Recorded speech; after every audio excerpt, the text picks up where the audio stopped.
Hello, hello. Welcome, everyone. And thank you for joining me this afternoon. Wow, we have an amazing information to be telling you guys about today. We want to give a notification out there and let everybody know there's an amazing live to be tuning in today. It's going to be sponsored by DemPure Certified Dragonfly Earth Medicine. Josh and Kelly are going to be giving this amazing information live and bringing the community together today. And DK is here, and I'm going to let DK tell you who is going to be on that. And then next up, we're going to talk to my friend Tyler. So DK, go ahead and take it away. Hello, everyone. I'm going to do my best not to mispronounce any names or words, but we'll take it in stride. But for discussion and presenters, we've got Dr. Ethan Russo on phytotherapeutic and nutritional approaches to optimize the endocannabinoid tone. We've got Dr. Stacy DeAndre on the overview of the COVID-19 and the mechanism of spreading. We've got Zoe Sigmund on the pathophysiology of COVID-19. Dr. Jeff Hergenrather on how to best use cannabis to aid in this time of high stress. Dr. Terry Willard on how to boost our immune response with herbal therapies and alternative medicines. There's Kelly Dunn on our microbiome and its role on our mental, physical health and how to boost our immune response by feeding our healthy internal intelligence. Dr. Holly Hall on the water reality, living in the modern world where unhealthy faucet water is our only connection to our water source for many people. Leighton Morrison on water systems and purifiers in these changing times. Josh Sarvis on easy life-changing solutions that can boost our self-sufficiency and help us realize vast resources of health in our own homes and communities. Rachel Carly Vale, sorry on that, I'm sure it was wrong, but on helpful meditation for these challenging times. And Marcus Richardson, Bubbleman, will be the wonderful host for this on his channel. Awesome. Thank you, DK, for doing that and reading that off for me. Welcome, everybody who's just turned into chat. Thank you for joining in today. Make sure you're going to be tuned in live. That's going to be live today at 2 o'clock for everybody Pacific time.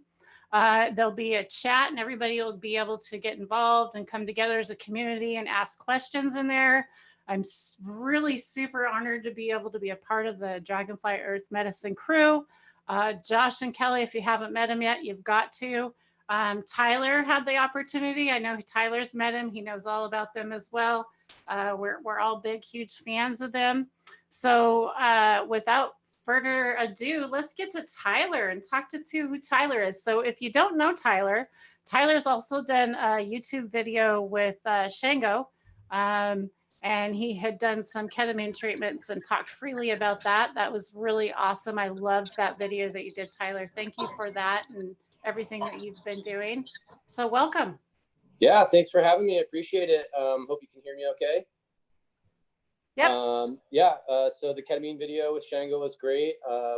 Just trying to get the information out there to a bunch of people who are struggling with anxiety and depression, to let them know that there's definitely options out there for help and things that are very successful at moving forward in treatment. So yeah, very excited about that. That came out really well. But yeah, today we're just going to talk a little bit about how to keep yourself healthy during this time period and what you can do to keep your brain active and your body healthy and all that kind of good stuff.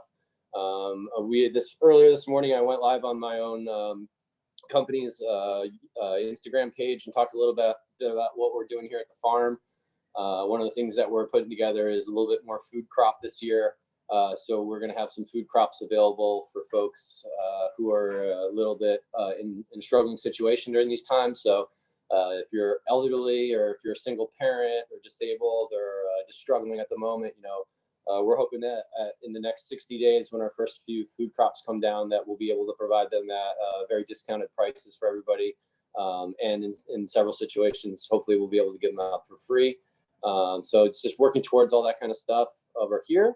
But on a body-mind aspect of things, we kind of want to talk about OHN and Korean natural farming or natural farming in general, and talk about how taking care of yourself year-round really helps to reduce the amount of impact that these kind of viruses and diseases have. And yeah, here you can see our website. Tara's bringing it up here. And so yeah, it's just like, for instance, I just made a post earlier. There you can see our sales guy, our sales manager. Jeremy, he is just recently got his certification to be a yoga teacher, which has come at a very inconvenient time to teach groups of people of yoga.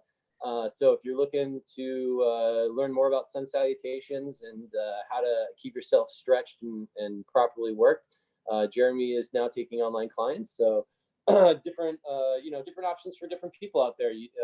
Now is a great time to learn more about different cultures, different opportunities, different lifestyles, and see how maybe you can incorporate bits and pieces of them into your lifestyle and try to lead a healthier, more sustainable life. Because that really, in the long run, helps us mitigate any of these major issues that we're having right now with all this kind of disorientation in society between sustainability and health and stuff like that. So I like it. I like the fact that, this yoga pose right here and talking about how he did just become an instructor. I've actually been considering it would be really nice to actually do yoga in my own home, because for me, as someone, I'm very easily distracted. So it's hard for me to tune in and stay focused on myself. So maybe, an online home instructor on like some of these Zoom courses might be an option. I'd have Yeah, to say I'm right there with you. And I'm someone that doesn't normally go out and do it as much as I would like to, just due to work and everything. But with the nature of what's been going on and me being at home, I actually happened to do an online yoga course this morning. And it was great. And just for the same thing with I have similar thought patterns to you, and it's pretty hard for me to stay focused, and it worked out really well. Yeah, it's really cool. There's lots of stuff happening all over the place. This morning, I came across De La Soul. You may know them, the hip hop group from very successful out of the 90s and been successful since. And they posted a really cool video from this group from South Africa that was singing a traditional South African wedding song, and it was in their language. I think it was the Zulu language. I'm not sure. But it was very beautiful, and I would have probably never had that experience if we hadn't been in this situation. So there's a lot of good coming out of what's happening right now, and although we are separated from each other, we're kind of becoming a little bit closer through technology. Like for instance, DK and I have met each other today, and now we are conversing across the interwebs all over the world. So that's pretty cool. Exactly. And I've been wanting to get Tyler on for a while, ever since I saw him on the Shango video talking about the ketamine.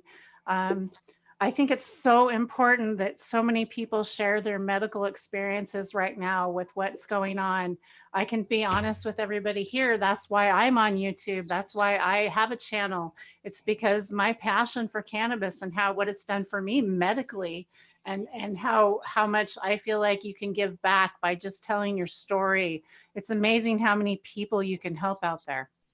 Yeah, it's tough because there's not a lot of good resources out there that people can trust, and it's hard to filter through the internet. So it's good to see organizations like Dragonfly Earth Medicine really promote this kind of stuff, and have you have the web show and stuff. So yeah, it's a great opportunity for people to learn, and it's really exciting. So as a community, we can build and become much stronger and more efficient through these learning times and educational situations. So very grateful for your input and your help on this.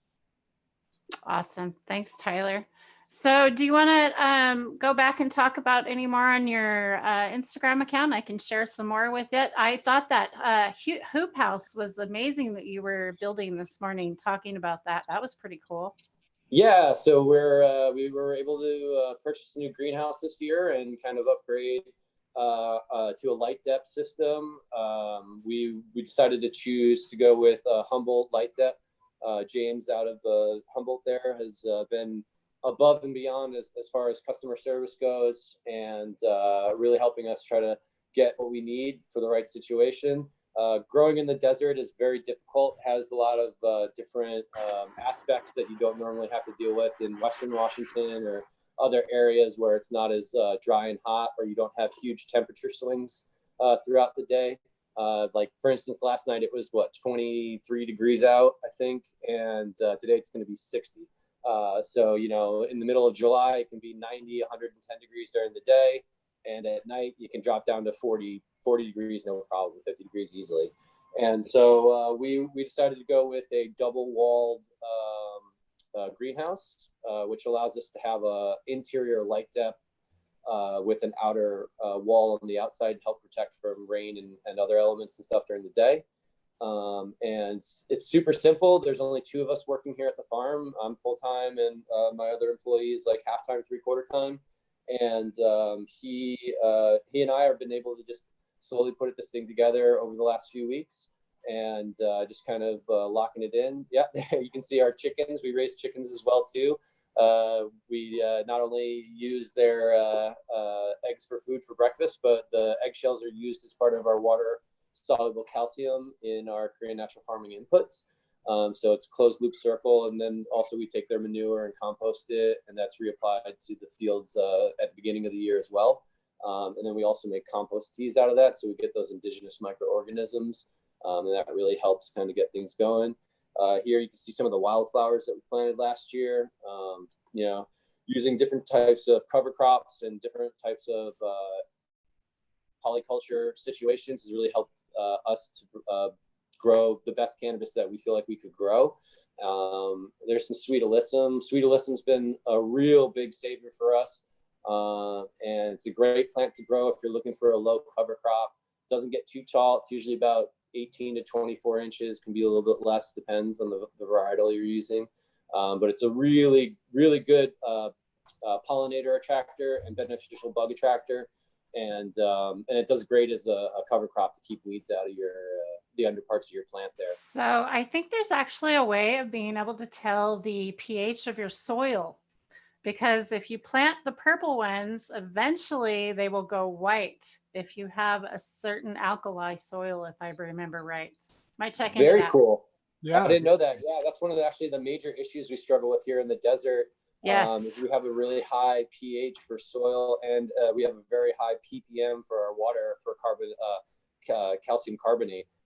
Both of those are just horrendous issues when you're trying to grow cannabis. It's fine if you're doing alfalfa. Alfalfa doesn't really mind it, and other crops can kind of get around it without too much. But when growing cannabis, you really got to have that pH down into a 5.8 when you have that high.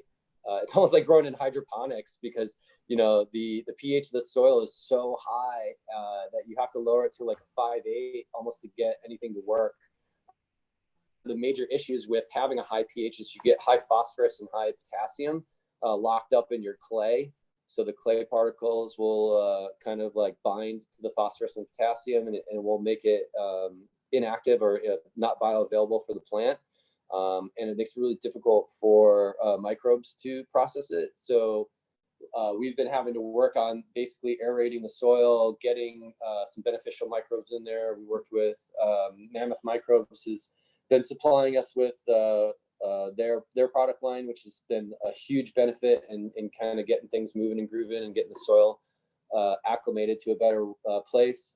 And then, now we're just culturing our own bacteria as well, kind of using that in combination, and trying to get through the best we can. I probably pulled a couple 1,000 pounds of rocks out of a 10-foot long, 2-foot wide ditch, and it's just been crazy pulling out all these rocks all over the place. But you can see here we still get some great buds. At the end of the year. That's forbidden fruit, I think. The terpene profile on that one I don't even think it was terpenes. I think it was ketones on that one, because the terp test came back at I think 1.8%, and it was the loudest out of all the plants we grew. I mean, by far. So ketones and esters, and there's all these other aromatic compounds that we don't really test for right now. So sometimes you see low test results, but the flower doesn't represent that. So it's kind of interesting to see that. But that plant was one of our favorites last year. We hopefully didn't get it mixed up with a divine spirit. Unfortunately, when we got the clones, they came mixed with a couple other ones. So when I took clones, I don't remember which ones I took. So we'll find out this year if we have a lot of haze or a lot of candy flavors. Yeah, you'll know soon. Things happen, things get mixed up. Everyone's human. I love me some haze. Yeah, that's one of the things we're working on. We're looking to find a new haze. We have the time period to go 26 weeks out here if we start it in May, start light dep in May. So a 20 weeker we can handle. Hopefully we'll get one around sometimes, but trying to bring back those old school cuts.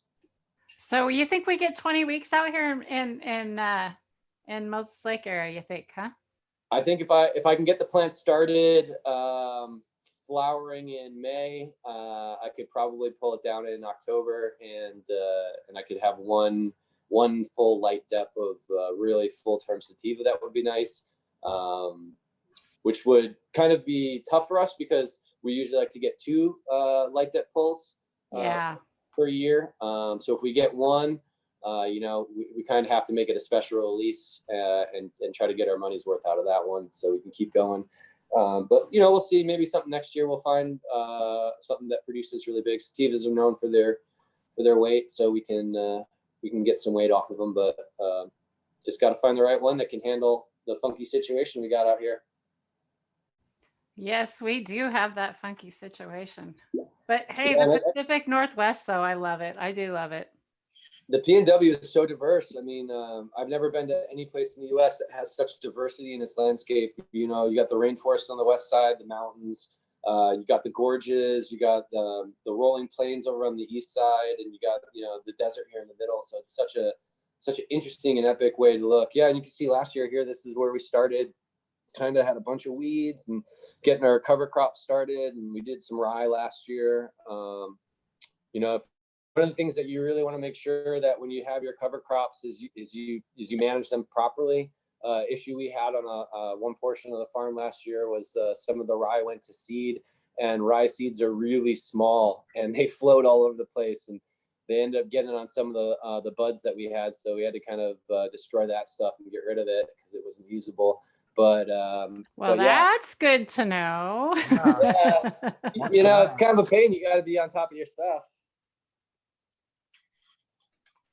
Yeah, definitely. That's definitely good to know.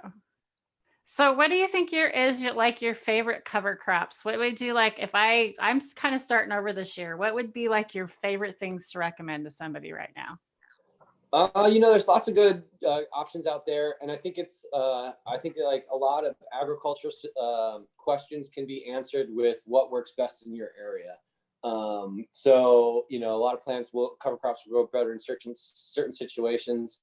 For us here in the desert, we have issues with nitrogen leaching off into the atmosphere from the ground, and nitrogen issues with that. So clover is always a great one. Any sort of legume that can help you put nitrogen in. Of course, though, they also come with their issues, right? So clover is really well known for attracting thrips and other pests too. So, you don't want to lay just one cover crop. Find things that you can kind of intercrop with and do other stuff and plant all different stuff. That polyculture concept and idea is one of the best approaches to garden management that you can get. Because it kind of just gives you these full aspects of there's our goats. Yeah, we got some goats. Cute. I want to go see the goats. Now I have to come visit.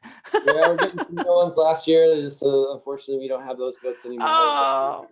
Yeah, we're getting some new ones this year. We are waiting for our new kitties, and they should hopefully arrive in the next few weeks. I think they were just birthed last week or this week. I haven't spoken to the farm yet, but their estimated date of birth was last week or this week, and so we should be hopefully getting some new kids soon.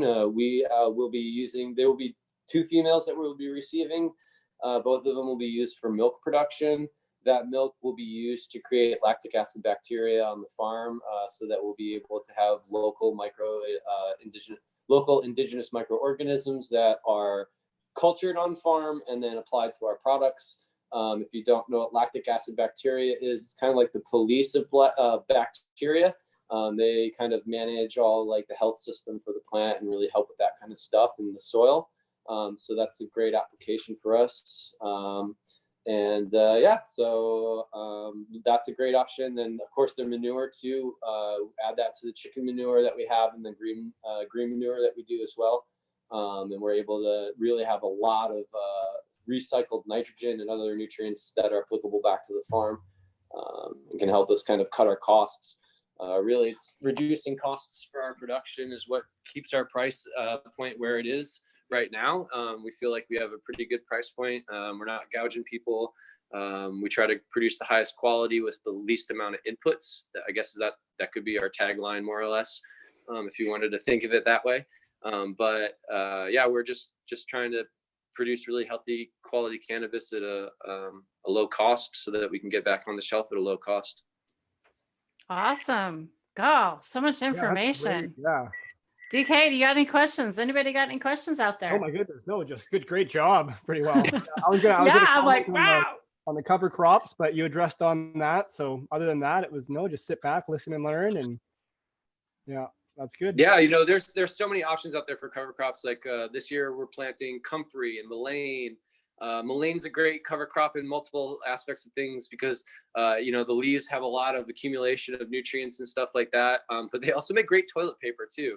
So okay, so I was pronouncing it mullein. Is it mullein? Mullein, yeah, maybe it is mullein. I don't know. I don't actually know, but we have a whole bunch that grows natural out back behind our house, and I didn't know about it till this year. Yeah, it's great toilet paper. So it's like cowboy toilet paper. So if you run out, you can I would suggest eating it first before you use the toilet paper, but it could be used as a toilet paper for sure. It's also very good for people to smoke, I hear, inside with their joints and in with their flour. I've heard it's very good on the respiratory. Yeah, I think mullein, I think, is the one that's really good for asthmatics. I can't remember 100%, but it's really good for people who has asthma. So if you struggle with asthma, mullein tea, or even smoking mullein, which is kind of a weird thing to do for people with asthma, but I've heard that also helps too. I'm not a doctor, so don't take medical advice from me. Do your own research or pay a doctor. Exactly. Oh man. Well, awesome. What else we got? I say we'll hang out for about another 5 more minutes, and then I say we're going to jump off here, and I'm going to throw the link in for Bubble Man show today. So everybody tune in today. If you're just coming in tonight or just checking in now, we've had Tyler on. He's been telling us about how they do a kind of, you were saying this morning, not a no-till, but a light till, was it? Low till. Low till. Okay. The whole no-till thing is a pretty tough concept to move forward with. It's kind of like veganism, right? There's different levels to veganism. There's different levels to no-till, and it really depends on the person and what they think that means. As far as no-till goes, if you're scratching the surface, put your finger in the ground, is that tilling, or is that just scratching the surface to put a seed in the ground? Traditional no-till would be just broadcasting seed on the ground with your hand without actually breaking the soil. Some folks can go have an interpretation that goes a little bit deeper and says, broad forks are okay for low till situations. When you start bringing tractors on and you have plow discs and stuff like that and rippers, those are definitely tillage implements. So that's on the other side of the spectrum. But we work mostly with a broad fork to loosen the soil, and that again is strictly because we're in a situation where we have a lot of rock and a lot of clay in our soil. So we have to till at the moment to kind of do this. We are working towards producing more hugelkultur mounds, but being in Moses Lake, there are not a lot of trees out here, and so that is kind of a bit of an issue when you want to build a hugelkultur mound. We have sagebrush. Sagebrush. That's we have 50 acres, and I think 48 of them are sagebrush. So I'm thinking about possibly using some of that. I don't know. I have to see if anybody's ever done that before. Actually, I was thinking about trying it myself this year. So. Yeah, I have so much sagebrush. It's ridiculous. And it's not, for the people out there, it's not regular sage that you burn for like smudging. No, it's not white sage that you burn. No. It's called brush. It's called giant. I think it's called gigantic sage, or I can't remember what the name of it. But it's a different cultivar or species, and so it's it looks like it's like 10,000 years old, right? Like the plant looks like it's been growing for like the last 10,000 years. And so that could be a possibility. We could use that. Fortunately, my mom lives in Leavenworth, which is a few hours away. about an hour and a half, and that's in the mountains. So she lives near some organic farms and ranching stuff like that. So we might be able to procure some trees that have fallen over there. Well, So I yeah, know if you're willing to go out and help people take their trees down, I'm sure you could probably get lots of those. yeah, But actually, then you've got liability issues on that. yeah, there's some insurance. I might have to take out extra insurance for that or something. And so I'll just add that to the list of things I have to do for the day. But no, if anybody there in the Moses Lake area, Hey, we actually have a tree. We're going to take down half of it. we would love it. We actually have one, but it's because it has bugs. See, so now I'm like, why would somebody want to bring that on their property, right? If this thing has bugs, and that's why I'm pulling it down, and then I want to make a hugelkultur out of it. See, now these are all things that I'm not sure what I should do, right? Yeah, you got to take everything into consideration, and Yeah. every step you take is an interesting one. So, yeah, lots of stuff that we're trying to figure out here. When you don't have a lot of resources, you have to make the best of what you got, and sometimes you got to bring resources in from the outside, even if you are trying to move forward in a way that you keep everything self-sustaining on the farm. The goal is what we're trying to reach, and we're not there yet, but we were working pretty hard to make that happen. And hopefully we can get to that situation in the next few years. We really do think the 5 to 10 year plan is kind of the way to go in the cannabis industry right now. If you're trying to get in to make money real fast, you're definitely in the wrong industry for that. There are a few people who are succeeding at that, but it's not the mainstream. But if you look at any other agriculture, Terry Lee, there's nobody is making millions of dollars growing asparagus and strawberries, and it's the same for cannabis. We do it because we love it, and I wouldn't want to do anything else. And that's how it is. Yeah, you said it very well. It has to be a lifestyle, a want to, or an incredible hobby, I guess would be the other way of Passion. putting it. DK, you're fairly new into it. You know what the investment is into it and the time and Tyler, you've been in it for a long, how long have you been in it, Tyler? I started growing personally in 1995, and I went commercial in 2008. I had the first state business license in Washington, cannabis research in 2010. Then I got raided like 3 different times. No shit. Yeah. I got raided several times. Where at? So where was that at? I was in Pullman over at Washington State University. I was going to school for organic agriculture and working in the molecular plant science department. Then I got the business license for the first medical cannabis research license. And then was that 2008 we started production. 2010 we got the license. 2011 I got arrested, and I was in jail from 2011 to 2012. And then they kind of let me go because I have a liver issue, and they couldn't keep me alive in there. So I got to go out for free. Yay! Yeah, sometimes So- has its benefits, right? Sometimes health actually pays off. That sucks though, dude. But God, I'm so glad you're out, and I'm so glad you're doing better. Do you want to share a little bit more? You said you had been changing your diet. Do you want to talk a little bit more about that a little bit? Absolutely. Yeah, that's been a huge major impact for me. I struggle with irritable bowel syndrome and a liver disorder called constitutional hepatic dysfunction. Basically, I have wasting syndrome. So pretty much 70% of the food I eat doesn't get uptaken by my body, probably more. And so in the last few years, I've really struggled with finding diets. I've probably done every single diet plan you can think of to try to figure out if I had food allergies or what it was, but still haven't figured it out. The biggest thing that I figured out is anxiety and depression have the biggest effect on the gut, and that really had the biggest effect on my nutrient uptake. So changing that aspect of my lifestyle has been extremely beneficial for me. And so eating better food that is grown locally, drinking more kombucha. Started on a kombucha thing probably a few years ago, and that kind of helped out a lot. Really, the Korean natural farming aspect of things has been the big, kombucha is a good one. And what did I have? I got the GTs today because that was all left in the grocery store.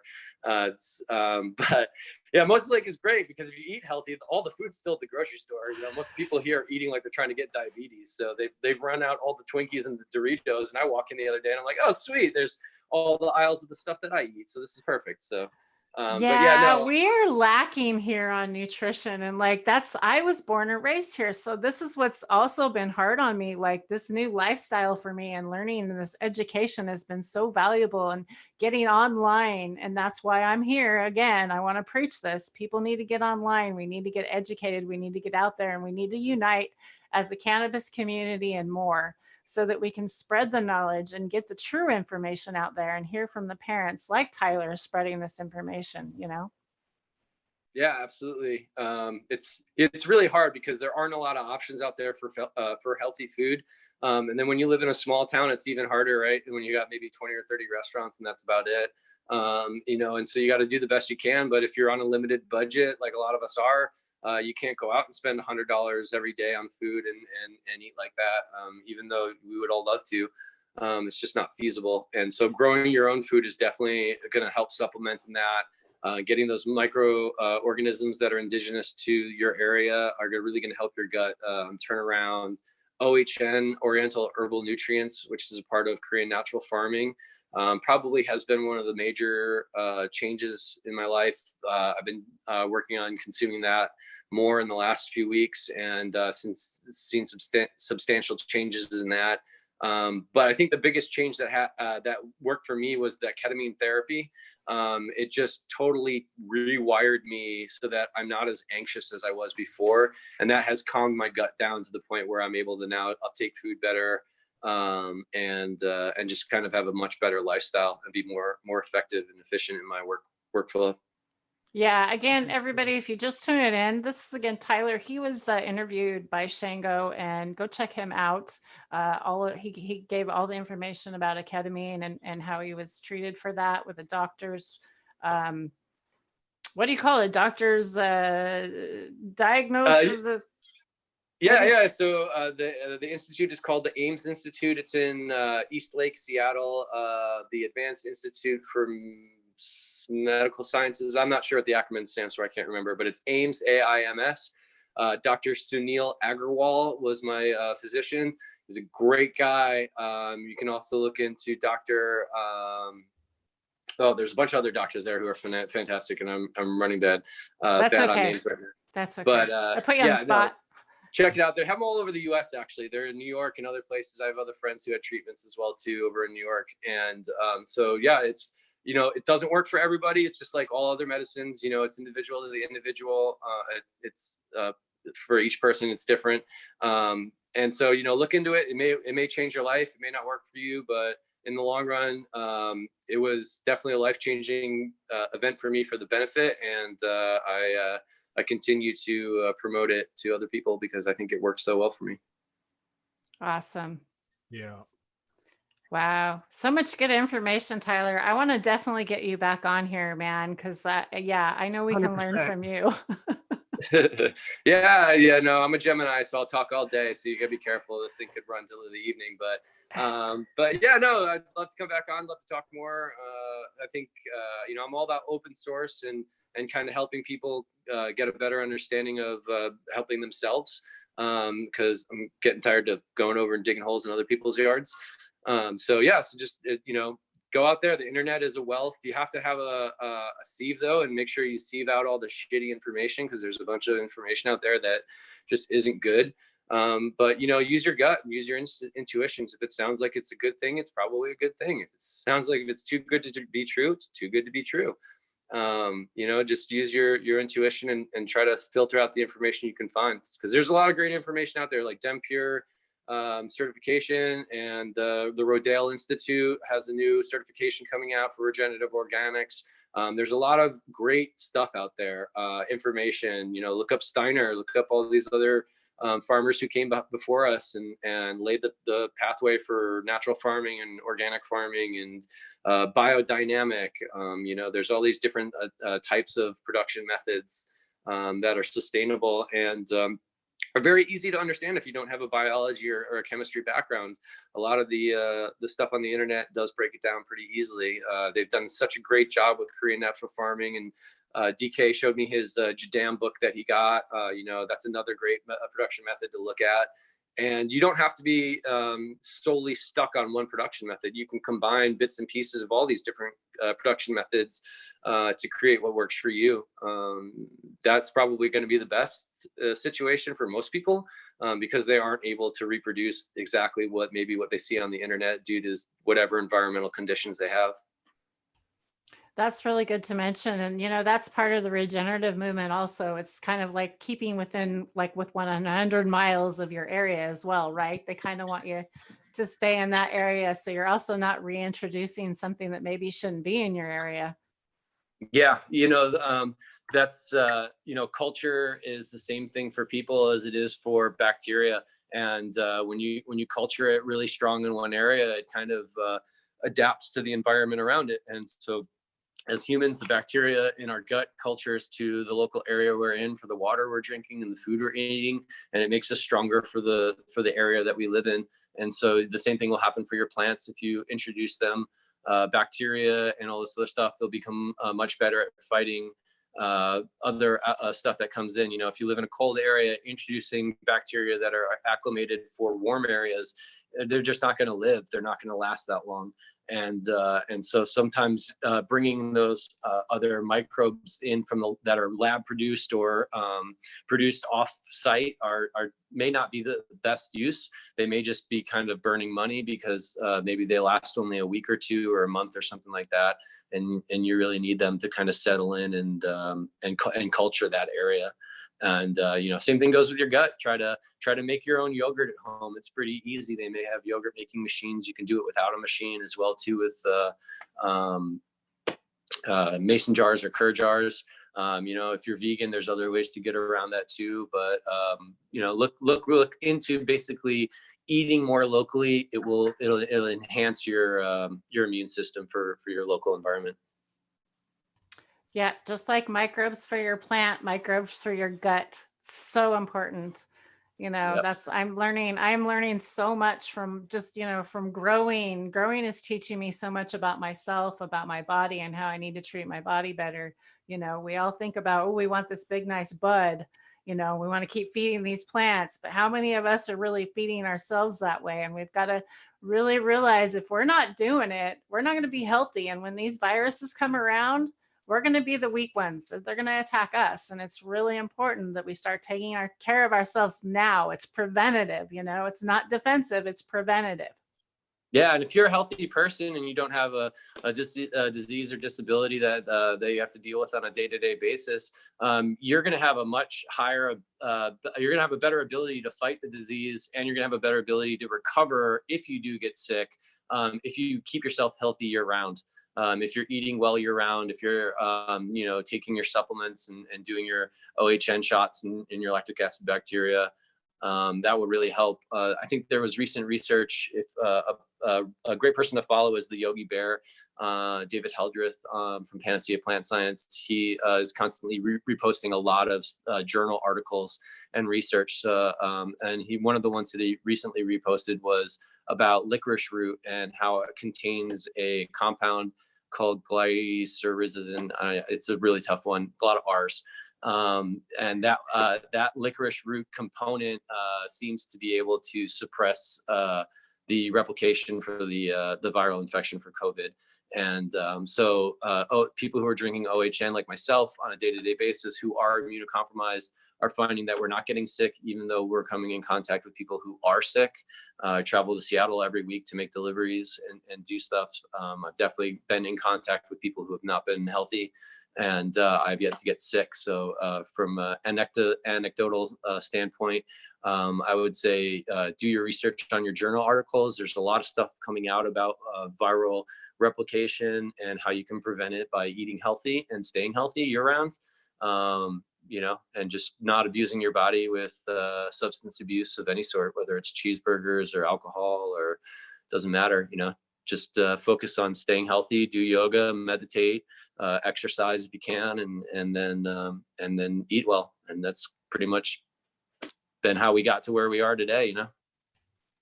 Exactly. Okay, so now you brushed over alcohol just a minute there. Um, Alcohol definitely weakens the immune system, I have found. Yeah, it's an interesting double-sided sword, right? So we use alcohol for fermentation processes in our OHN and other things. And you look at things like beer. Beer is a fermented good, so it's supposed to be healthy for you. And that's why they find if you have one beer a night or one glass of wine a night, that it's actually really, really healthy for your system. It helps promote good bacteria and gut microorganisms. It just happens that that when you start chugging 6 to 10 beers a night and drinking shots of vodka and margaritas 6, 7 times a week, that has a tendency to kind of be a huge immune depressant. And again, same thing with anything else. Though, if you're eating McDonald's and just crappy food constantly all day long every day, your system's going to be acclimated to that. And it's just going to struggle as far as moving forward and taking care of yourself, fighting off any natural things that happen. But yeah, I mean, these are all just kind of like, common sense things that people sometimes don't think about as far as like just, generally helping yourself. It's fine to eat McDonald's every once in a while, whatever. You want to have a, egg McMuffin, go have an egg McMuffin. It's not going to kill you. Just don't do it 7 times a week. And, don't drink a 60-ounce soda on top of that. And Everything in moderation. exactly, and it's Yeah. the same thing that we're finding too with cannabis, right? And so for me, for my my digestive tract, if I consume too much THC, it increases the intestinal spasms, and I end up getting extremely nauseous and having wasting syndrome issues. So I have to limit my THC intake, which means I don't get high like everybody else and have all that fun that everybody does. Mine's more just strictly medicational application. So I generally end up cutting all my cannabis with my THC cannabis with CBD. I usually buy about a couple pounds of CBD and then just have that to sit on and cut into my THC stash. But again, everybody's different, so every application has to be. Yeah, I mean, yourself the best, better than your doctor, better than your mom, better than your friends, better than your partner, whatever. Doesn't matter. It's so you have to make those decisions, of course, reference other people and get ideas and look at other people's and situations and how they do, because that's how we learn. But it's going to work for you. If CBD works great for me, it doesn't work for other people who are on heart medication, because the CYP 453A, I think it is. I can't remember. One of the enzymes, it blocks an enzyme from uptaking heart medication and processing other drugs. So you have to be really careful when you take CBD because it can have some interactions. They just had an instance. I did not know that. I'm not on heart medication, thank God. So CBD. Wait, go ahead. Yeah, DK's right. It's just like grapefruit. Same thing. It has Okay. a component that blocks the enzyme. Yep. PBY 450 or 350 or something. Yeah, CYP 453A, I think it is. Yeah, I think I numbers and letters are tough for me. But look that up. CBD definitely inhibits that. There was a case that happened this year or last year where a lady was on 4 or 5 other medications and then started consuming CBD isolate or CBD distillate, and that inhibited the drug being uptaken into her body. And then when the CBD wore off, the body just but with all those other drugs were readily bioavailable, and she just got swamped. And I think what happened was the drug she was on caused her to bleed out. So there were anticoagulants. And so she was like bleeding out from her fingernails and her ears and her eyes. And she ended up basically dying from the interaction between the two. So it's really important to know these things and figure them out. So you have to be super careful on where you're accessing your medicine from and how it's grown. And then of course dosing is another thing, because a lot of this is still new. We don't have a lot of science backing the exact mechanisms that happen when these drugs happen. One of the things that David Heldreth and I talk about a lot, and because he posts a lot about these research articles where they'll show experiments with THC, and they're like, it causes negative effects. But when you look at the experiments, most of them are done in Petri dishes with single molecules applications. So it's going to be just THC or just CBD. there really aren't a lot of journal articles that are touching on whole plant and that interaction of the entourage effect, or whatever kind of combination of words you want to use to promote that combination of chemical flow.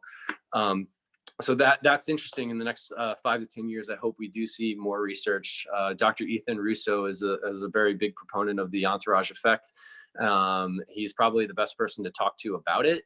And that's an important part, I think, of the community's research in the next 5 to 10 years, is to figure out how the interactions of different levels of chemicals affect people, because you have flavonoids, you have terpenes, you have ketones and esters, you have cannabinoids, and varied amounts, right? So like the differences between the terpene profile for 2 different plants, they can have their major constituents like humulene and beta caryophyllene can be maybe at the same percentage rates, but there's like hundreds or all these other terpenes in such small amounts that all add up in a long math problem to create that wedding cake flavor or that gelato flavor. And if you modulate those little ones just a little bit, you get a totally different flavor from the plant.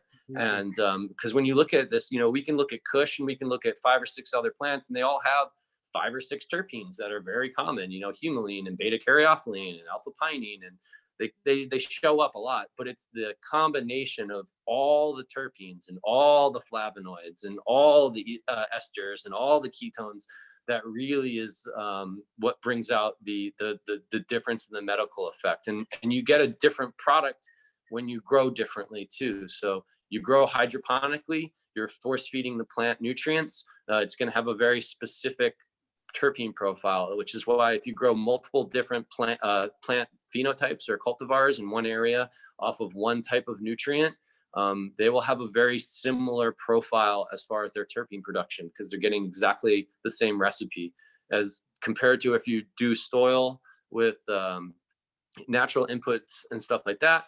You end up getting the plant takes what it wants because it's communicating with the microorganisms in the soil to bring it what it needs, as opposed to what you're giving it.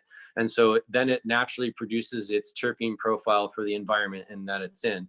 And you may get different terpene profiles from different environments. If DK grows up in Canada and I'm down here in the United States, and we both have the same golden goat cut, and all, we meet up each other at the border, and we pass a juvie across the border, and we say, hey, yours tastes slightly different than mine. That's kind of weird. Same cut. How'd that happen?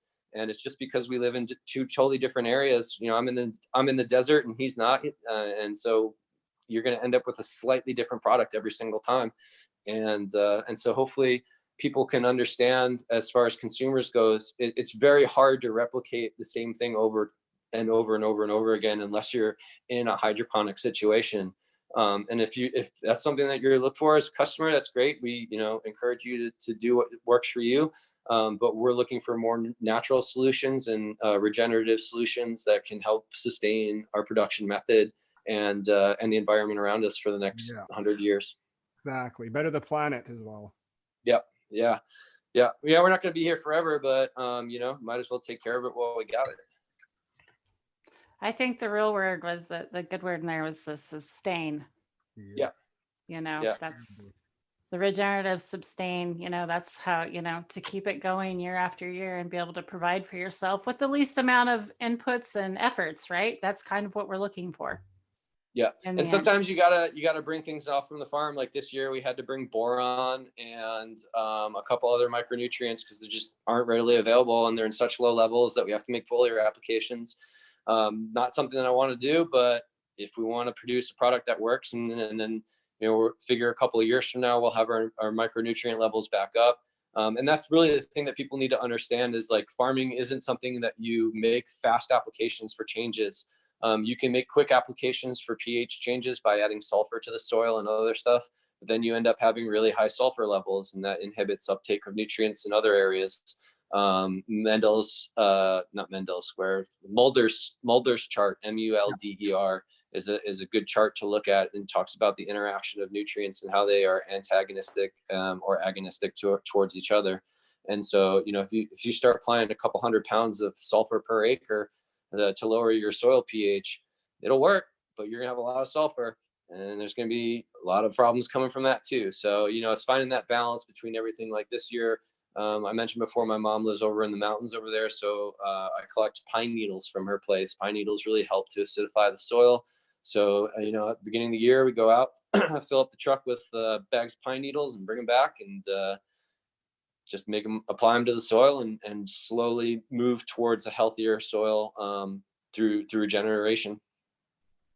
And I'm finding the same out back. I've been dumping my pine shavings in there from my chickens, my chicken waste. And I can't believe how the mullein and all the natural stuff is growing up. And I can't believe how much more topsoil I've built up back there. And I'm going to be able to actually plant grass for my geese to actually eat this year. So I'm super excited.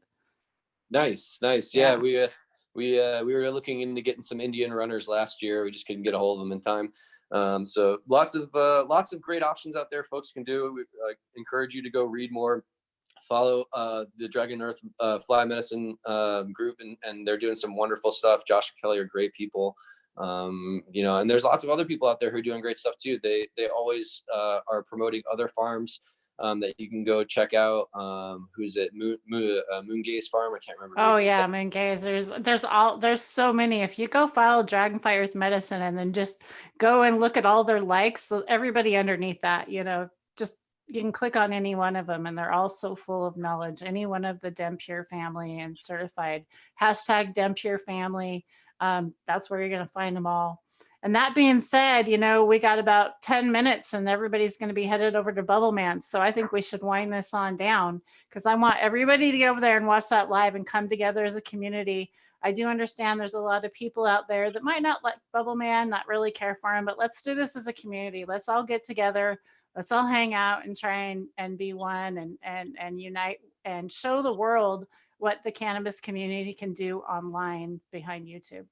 And everyone give it a share. It's easy enough. I already did, Yes. you know, get it on whatever social media platforms you use, because it'll make a big difference. And, you know, at least spread the word for these dire times. And we've got some really good speakers on it. So I myself am very excited just to hear what they have to say. And absolutely. Yeah, now's the time to do it, right? You got the time to sit there and watch it. You're not at work. You don't have to do all that kind of stuff. So now's the time to tune in and turn on and tune out and learn more about sustainable agriculture.